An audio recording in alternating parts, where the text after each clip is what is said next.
వీక్షకులకు స్వాగతం, నమస్కారం. జగన్మోహన్ రెడ్డి నర్సీపట్నం పర్యటనలో భాగంగా రాజ్యాంగ పదవిలో ఉన్న స్పీకర్ గారిని ఉద్దేశిస్తూ సిగ్గుందా, సిగ్గుపడాలి అంటూ అన్పార్లమెంటరీ లాంగ్వేజ్ వాడిన పరిస్థితి మనం చూసాం. గతంలో ఇలాంటి పదాలు వాడిన ఎమ్మెల్యేలకి జరిగిన పరాభవం ఏంటి, నేడు జగన్మోహన్ రెడ్డి మీద ఎలాంటి చర్యలు తీసుకోవచ్చు, రాజ్యాంగబద్ధమైన పదవిలో ఉన్న వ్యక్తి గురించి అలా మాట్లాడవచ్చా, వివరించడానికి మనతో పాటు ఉన్నారు ప్రముఖ ఆర్థిక రాజకీయ సామాజిక విశ్లేషకులు అప్పసాని రాజేష్ గారు. వారిని అడిగి మరిన్ని విశేషాలు తెలుసుకునే ప్రయత్నం చేద్దాం. నమస్తే రాజేష్. నమస్కారం. రాజ్యాంగబద్ధమైన పదవిలో ఉన్న స్పీకర్ గురించి బయట అట్లా మాట్లాడవచ్చా, గతంలో ఇలా మాట్లాడిన వాళ్ళ పట్ల ఎలాంటి చర్యలు తీసుకున్నారు? ఇప్పుడు వాస్తవంగా స్పీకర్ హోదాలో ఉన్న అయ్యన్న పాత్రుడు గారిని లక్ష్యంగా చేసుకునే జగన్మోహన్ రెడ్డి గారి యాత్ర సంకల్పించారు. ఎందుకనంటే ఆయన మెడికల్ కాలేజీల విషయంలో తన వర్షను బలంగా వినిపించాలి అనుకుంటే ఒక మాదిరి పనులు పూర్తయిపోయి ఇవాళ నిర్మాణాలు కొంచెం ఘనంగా కనిపిస్తూ ఉన్న పులివెందుల కాలేజ్ దగ్గరకు, మనం అద్దంకి బైపాస్ వెళ్తున్నప్పుడు పిడుగురాళ్ళ కాలేజ్ కనిపిస్తుంటది. అవును, ఒక 2 బ్లాక్లు అయినా సరే పూర్తిగా కనిపిస్తాయి. మిగిలిన పిల్లర్ల స్టేజ్ లో ఉన్నా కూడా అటువంటి కాలేజ్ దగ్గరకో, లేదు ఆయన చెప్తున్నట్టు విజయనగరమో పాడేరు కాలేజ్ దగ్గరకో వెళ్ళుండేవాడు.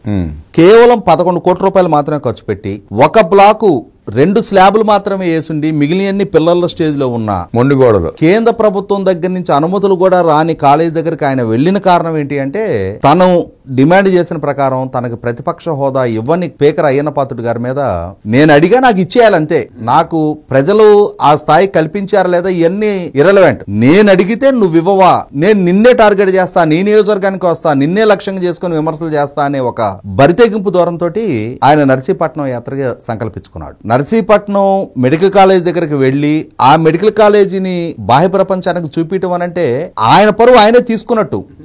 అయినా సరే తాను అయ్యన్న పాత్రుడు గారిని లక్ష్యంగా చేసుకుని అక్కడికి వెళ్ళడం జరిగింది. ఫస్ట్ టార్గెట్ విశాఖపట్నం, రెండో టార్గెట్ అయ్యన్న పాత్రుడు గారు. ఎందుకంటే ఆ రోజు విశాఖపట్నంలో ఇంటర్నేషనల్ క్రికెట్ మ్యాచ్ జరుగుతూ ఉంది, మహిళా ప్రపంచ కప్ మ్యాచ్ జరుగుతూ ఉంది.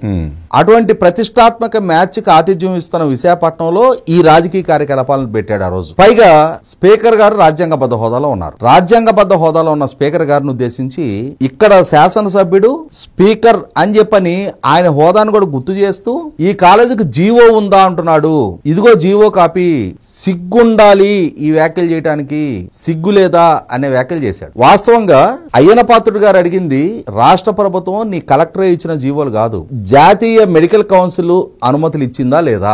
నేషనల్ మెడికల్ కౌన్సిల్ అనుమతులు లేవు, దాని గురించి ప్రస్తావించరు. కానీ రాజ్యాంగబద్ధ హోదాలో ఉన్న స్పీకర్ గారిని ఉద్దేశించి ఈ విధమైన అబ్యూజివ్ లాంగ్వేజ్ వాడటం ద్వారా నాకు ప్రతిపక్ష హోదా ఇవ్వలేదు అని చెప్పని తన దుగ్ధ తీర్చుకోవటం కోసం, తన నోటిదోలా తీర్చుకోవటం కోసం ఆ పర్యటన చేశాడు. ఆ పర్యటనలో ఆయన ఉండగానే ఈయన విదేశ పర్యటనకి వెళ్ళాడు. వక్రాక్షిలో అంటే సాక్షి మీడియాలో ఆయన దుబాయ్ పారిపోయాడు, జగన్మోహన్ రెడ్డి వస్తున్నాడు అని చెప్పి అసత్య ఆరోపణలు చేస్తూ డిబేట్లు పెట్టారు. ఇక్కడ గమనించుకోవాల్సింది ఏంటంటే, ఆయన బార్బడోస్ లో జరుగుతా ఉన్న ఇంటర్నేషనల్ స్పీకర్ల సదస్సుకి ఆయన వెళ్ళారు. పార్లమెంటేరియన్ సదస్సుకి ఆయన హాజరు కావడం జరిగింది. బార్బడోస్ పార్లమెంట్ కి భారతదేశ ప్రభుత్వం గతంలో గిఫ్ట్ గా ఒక ఆసనాన్ని ఇచ్చారు. From the people of India to the people of Barbados అని చెప్పని ఆ ఆసనం మీద రాసింది. గౌరవప్రదంగా ఆ ఆసనంలో కూర్చొని ఆయన భారతదేశం నుంచి ఆ పార్లమెంట్ కి అందిన గిఫ్ట్ లో గౌరవప్రదంగా కూర్చొని ఫోటో తీసుకొని దాన్ని షేర్ చేశారు. ఒక అంతర్జాతీయ సమావేశానికి,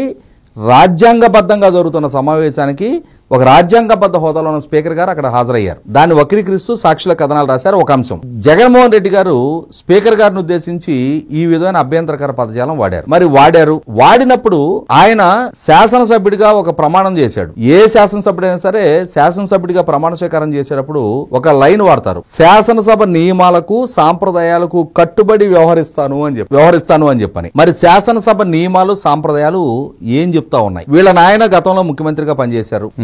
ఆయన పార్లమెంట్ గాని అసెంబ్లీకి గాని 8 సార్లు ఎన్నికయ్యారు. అంటే సుదీర్ఘ నేపథ్యం ఉన్న చట్టసభలకు ప్రాతినిధ్యం వహించిన నాయకుడు. ఆయన కొన్ని సాంప్రదాయాలు నెలకొల్పారు. ఆయన ముఖ్యమంత్రిగా ఉండగా కేఆర్ సురేష్ రెడ్డి గారు స్పీకర్ గా పనిచేశారు.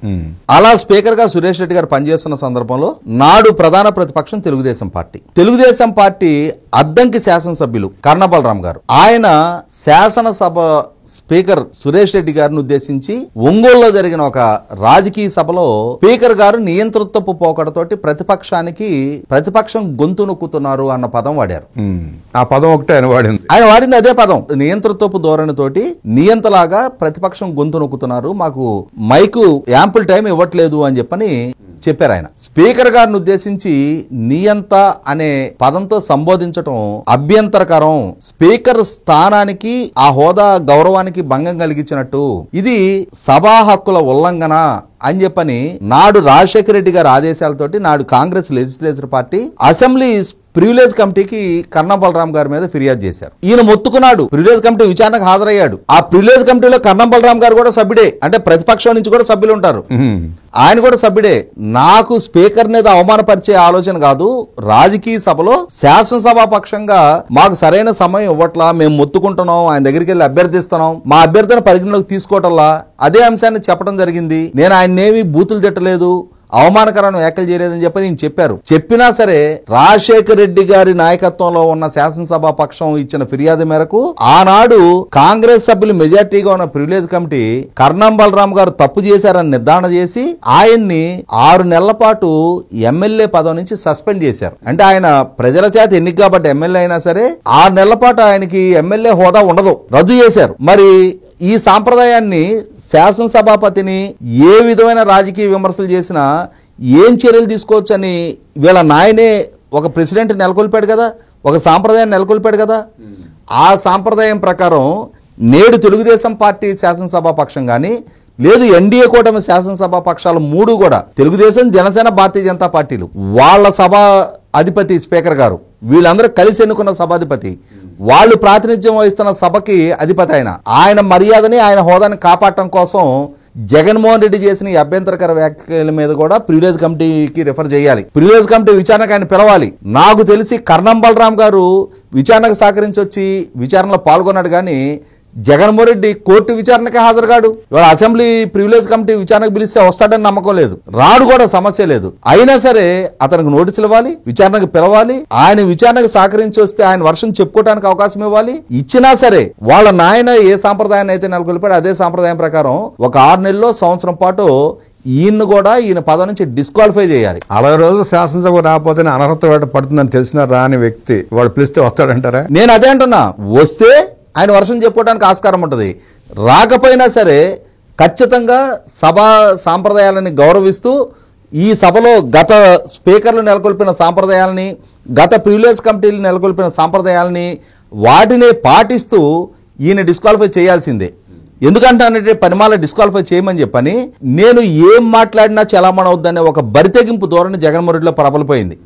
దానికి ప్రధాన కారణం కూడా ఎప్పుడైతే నంద్యాల ఉప ఎన్నిక సందర్భంగా నాడు ముఖ్యమంత్రిగా ఉన్న చంద్రబాబు నాయుడు గారిని ఉద్దేశించి నడిబజార్లో కాల్చాలి అన్న వ్యాఖ్య చేసిన రోజు ఆ రోజే ఒక ముఖ్యమంత్రిని ఉద్దేశించి ఈ విధమైన అభ్యంతరకర వ్యాఖ్యలు చేస్తావా అని చెప్పని చట్టపరంగా చర్యలు తీసుకుని ఆ పని లాకెళ్లి లాకప్లో పెట్టకుండా అతన్ని పట్ల ఉదాసీనత ప్రదర్శించిన పర్యవసానం నేను ఏం మాట్లాడటానికైనా పెట్టి పుట్టాననే ఒక బరితెగింపు ధోరణి అతను ప్రబలిపోయింది. ఇవాళ పార్టీ నాయకుడిగా ఉన్నాడు, అతను 4వ చట్టసభకు ఎన్నికై ఉన్నాడు, రాష్ట్రాన్ని పరిపాలించిన ముఖ్యమంత్రి హోదాలో ఉన్నాడు. అతనే ఈ మర్యాదలు పాటించినప్పుడు అతను అనుసరించే శ్రేణుల నుంచి ఏ విధంగా మనం ఎక్స్పెక్ట్ చేస్తాం? ఇవాళ సమాజానికి రోల్ మోడల్స్ గా ఉండేవాళ్ళు, రాష్ట్రాన్ని పరిపాలించిన పాలకులుగా ఉన్నవాళ్ళు, రేపు రోజున మళ్ళీ పాలకులుగా రావాలి అని ఆకాంక్షిస్తున్న వాళ్ళు ఈ బేసిక్ అంటే ఒబీడియన్సీ లేకుండా, కనీస మాత్రపు గౌరవ మర్యాదలు పాటించకుండా ఈ విధమైన బరితెగింపు దూరంతో వ్యవహరిస్తున్నప్పుడు వాళ్ళకి స్వతహాగా మర్యాద తెలియనప్పుడు మర్యాద నేర్పి తెరాలి. అతనికి చట్టమన్నా సాంప్రదాయాలన్నా సభన్నా సభా స్థానాలన్నా భయం కానీ భక్తి కానీ లేనప్పుడు బరితెగింపు ధోరణి నా ప్రవృత్తి అనుకుంటున్నప్పుడు బరితెగింపు ధోరణి చెల్లుబాటు కాదు. నీకు వ్యవస్థల పట్ల గౌరవం ఉండి తీరాలి అని చెప్పని ఆ గౌరవాన్ని నేర్పించాలి. నేర్పించకపోతే మనం జాకీ ష్రాఫ్ పాట వింటాం కదా, అమ్మా తేరా మొన్న బిగడాజాయ అని చెప్పని. ఆల్రెడీ ఇప్పటికే చెడిపోయి ఉన్న రాజకీయ నాయకుడు జగన్మోహన్ రెడ్డి, అతని పర్యవసానం అతని నాయకత్వంలో పనిచేస్తున్న సగం సమాజం కూడా చెడిపోతా ఉంది. దాని నుంచి రాష్ట్రాన్ని కాపాడాలి అని అంటే ఖచ్చితంగా గాడిని పెట్టే తీరాలి. రాజ్యాంగ పదవిలో ఉన్న స్పీకర్ ని అవమానించిన జగన్మోహన్ రెడ్డిని సస్పెండ్ చేయాలని నాడు వైఎస్ రాజశేఖర రెడ్డి చేపట్టిన చర్యలే నేటి కూటమి ప్రభుత్వం కూడా చేపట్టాలంటూ విశ్లేషించిన అప్సన్ రాజేష్ గారికి ధన్యవాదాలు తెలియజేస్తూ నమస్కారం.